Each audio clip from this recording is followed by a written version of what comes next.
In the ancient kingdom of Ayodhya, where the Sarayu River shimmered under the golden sun, lived Prince Rama, the eldest son of King Dasharatha. Rama was no ordinary man. His eyes held the calm of a sage, his voice the strength of a warrior, and his heart the purity of a lotus blooming in muddy waters. The people of Ayodhya revered him, not just as their future king, but as a living embodiment of Dharma, the sacred duty that binds all beings to righteousness. Rama's life was one of harmony. His wife, Sita, was his equal in virtue, her grace like the moonlight that soothed the weary. His brothers, Lakshmana, Bharata, and Shatrugna, stood by him like pillars of a great temple. But the tides of fate are never still, and even the purest hearts must face trials. One fateful day, King Dasharatha, bound by a promise to his youngest queen, Kaikeyi, declared that Rama would be exiled for 14 years, and her son, Bharata, would take the throne. The court gasped, but Rama, unwavering, accepted the decree. "Dharma demands I honor my father's word," he said, his voice steady as the river's flow. Sita, refusing to let him face the wilderness alone, insisted on joining him, as did Lakshmana, his loyal brother, whose bow was ever ready. The trio ventured into the dense forests of Dandaka, where ancient trees whispered secrets and wild beasts roamed. They built a simple hut, finding joy in their shared resolve. Sita adorned their home with wild flowers. Lakshmana kept watch, and Rama meditated on the duties of a warrior and a husband. Yet the forest was not a sanctuary for long. Far to the south, in the island kingdom of Lanka, ruled Ravana, the 10-headed demon king. A scholar, a devotee of Shiva, and a master of magic, Ravana was a paradox. Brilliant yet consumed by desire. His eyes fell upon Sita, whose beauty was said to rival the goddess Lakshmi. Driven by obsession, he devised a plan to claim her.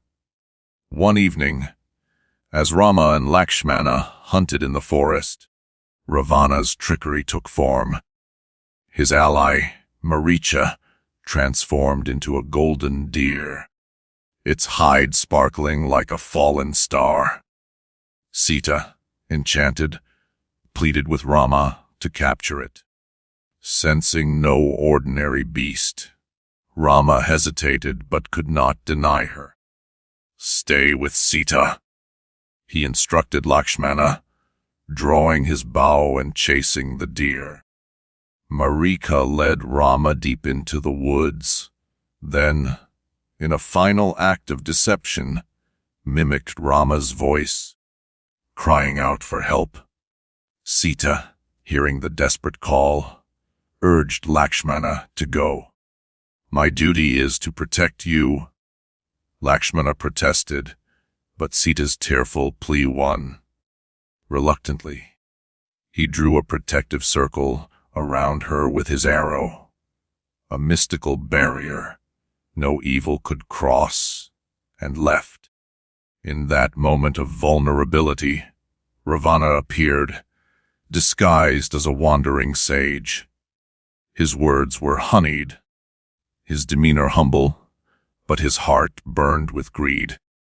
"Come with me, fair lady, to a life of splendor," he said, revealing his true form. 10 heads, 20 arms, and eyes like smoldering coals. Sita, steadfast, refused, but Ravana's magic was too strong. He swept her away in his flying chariot, soaring over the seas to Lanka.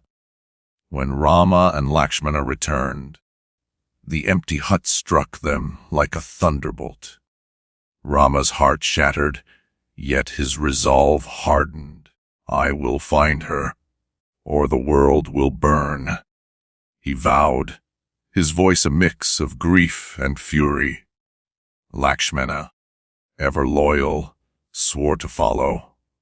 Their quest led them to Kishkinda, a realm of monkey warriors ruled by Sugriva, a king in exile.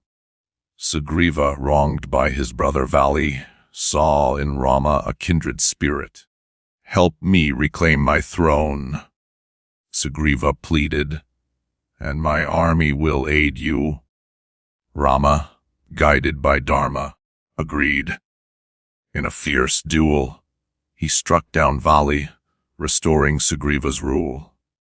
True to his word, Sugriva summoned his greatest warrior, Hanuman, the son of the wind god. Hanuman, with his boundless strength and unwavering devotion, became Rama's beacon of hope.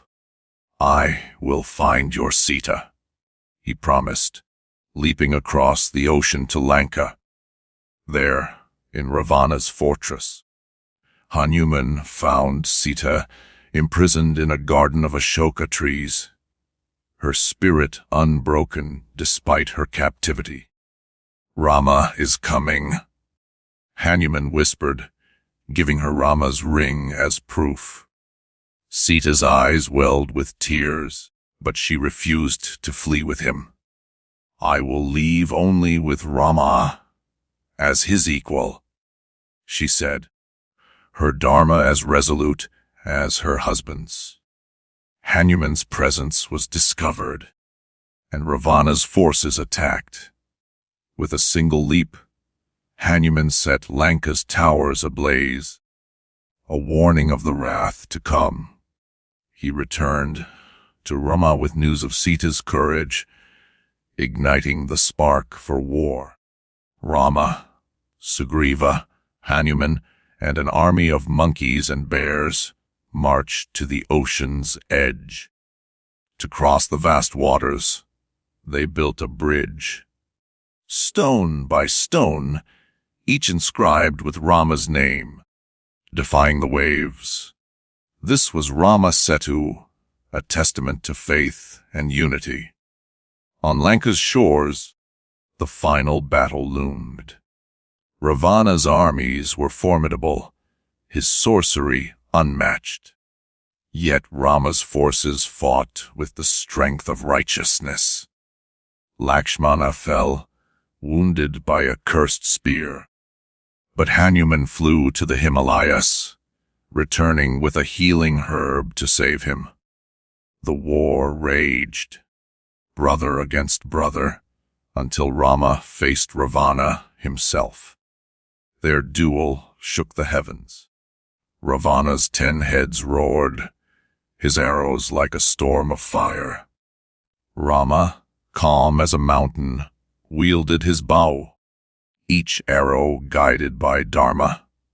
At last, he struck Ravana's heart, and the demon king fell, his ambition undone by his own flaws.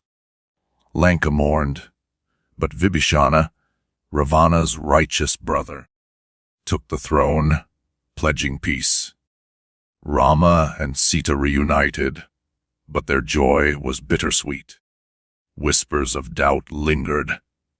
Sita's time in Ravana's captivity raised questions among Ayodhya's people. To prove her purity, Sita underwent the Agni Pariksha, stepping into a blazing fire. The flames parted, unharming her, for her heart was true. Yet the seeds of doubt persisted. Rama returned to Ayodhya, his exile complete, and was crowned king. But the murmurs of the people forced a cruel choice. Bound by his duty as a king, Rama asked Sita to leave, a decision that tore his soul. Sita, ever dignified, retreated to the forest, where she raised their twin sons, Lava and Kusha, in the hermitage of Valmiki. Years later, the twins, now skilled warriors, confronted Rama, unaware he was their father. In a poignant reunion, Sita returned, but her heart sought peace beyond the world's judgment. Mother Earth, take me, she prayed, and the ground opened, embracing her forever. Rama ruled Ayodhya justly, but his heart never forgot Sita. In his final days, he walked to the Sarayu River, merging with the divine, his dharma fulfilled. The philosophy of dharma and good verse. Evil, the story of Rama and Sita, is a mirror for the soul. Dharma, the thread that binds the tale, is not a rigid rule but a living choice. Rama's exile, Sita's fire trial, and even Ravana's fall show that duty often demands sacrifice. Good and evil are not black and white. Ravana's brilliance and devotion make him complex, yet his ego leads to ruin. Sita's strength challenges the idea of passive virtue, showing that dharma is also courage. In their trials, we see our own struggles, balancing love, duty, and the weight of others' expectations.